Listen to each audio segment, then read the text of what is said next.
With GTA 6 fixing to be one of the biggest games of pretty much all time, I have quite a few concerns.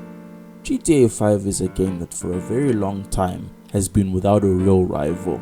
Many games have come before and many games have come after, but none of them have ever managed to really find the weakness in GTA 5's almost invincible armor. The Grand Theft Auto franchise has been really solid since they started making their third-person games. Ever since GTA 3, the rest is history. Rockstar is really one of the studios that for 3 decades have managed to essentially shape the way we play video games, with Grand Theft Auto always being a part of video game console culture, always being a must-have on whatever console that their games were released on. The amount of trust that people have had for Rockstar and Grand Theft Auto is for the first time being questioned. And the weakness in GTA 5's invincible armor, not to mention the invincible legacy that it has left behind. All of that might all be at risk, and GTA 6 could be that weakness that I've been talking about. From first glance, it is very clear that GTA 6 aims to go in a different direction, and that different direction seems to unsettle a lot of people, with myself included. I never knew what to expect from GTA 6. The gameplay leaks really did a good job of getting everyone's attention on GTA 6. One of the biggest surprises is the fact that we're getting a female main character. I can honestly say that I'm not happy with this decision.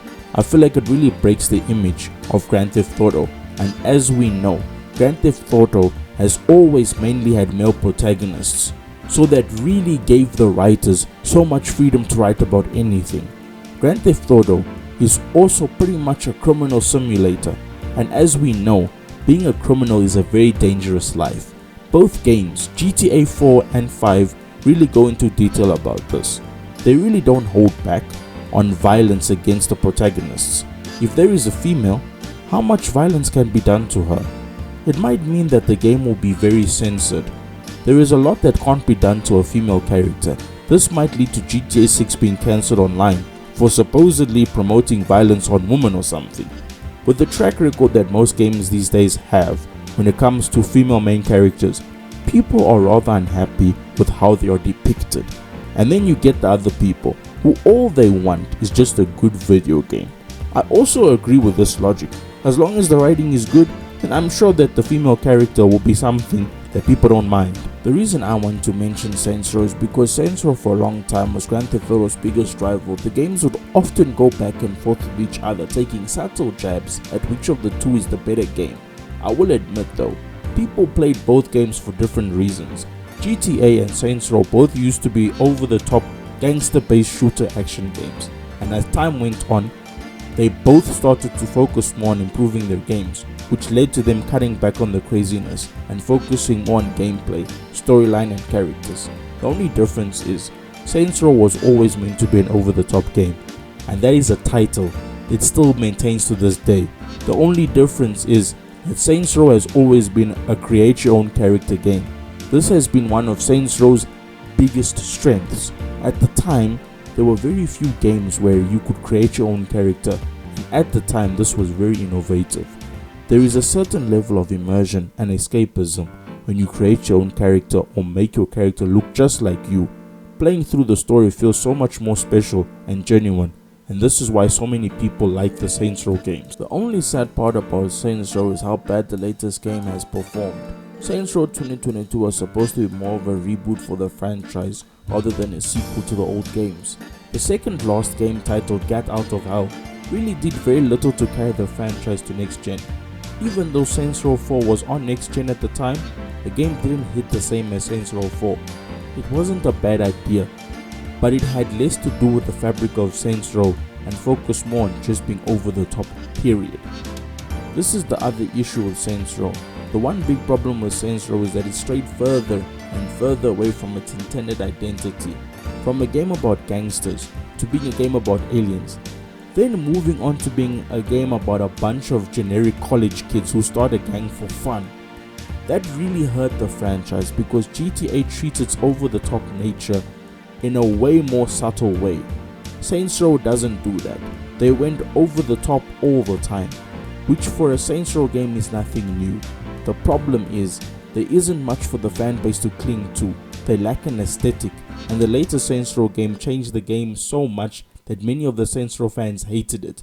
Doing something different is not a bad thing, but they just didn't do it right.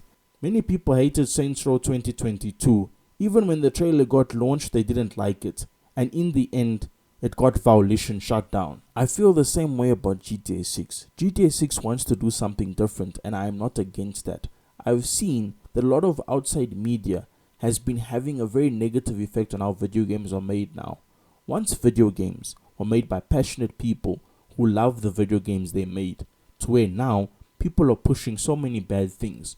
A lot of people believe that woke culture is ruining video games, and that has come to be true. In Saints Row's case, they went in too hard on modern ideology. You find a lot of the characters in the game lack the originality of the characters from the previous games. Saints Row was only ever as good as its characters. You remove the Saints from Saints Row, and what are you left with? This is why a lot of people are concerned about GTA 6. I think the concern is justified, because for a long time, Grand Theft Auto followed a very safe type of game design style, and we also need to remember, it has been over almost 10 years since Rockstar has released another Grand Theft Auto game, so I'm assuming that they have a lot of ideas, and they have a huge backlog of things they want to add to the game. Maybe having a female character was one of those things, and I'm glad that they are at least trying. This would make sense why GTA 6 looks so different from anything they have ever done before. So on that note, I would like to see what they do with this female character.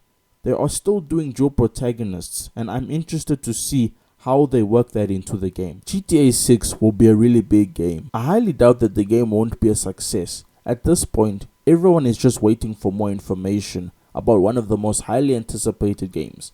People are hyped, and I don't think the hype will be going down anytime soon. So far, we know very little about GTA 6, and the only thing people are hoping for is that GTA 6 sticks to the Grand Theft Auto style of video games. People want a crazy experience, one that is filled with fun gameplay, very entertaining characters and storyline, a nice map that we can explore, with a lot of hidden things, secrets and interactions. All GTA 6 needs to do is just be better than GTA 5.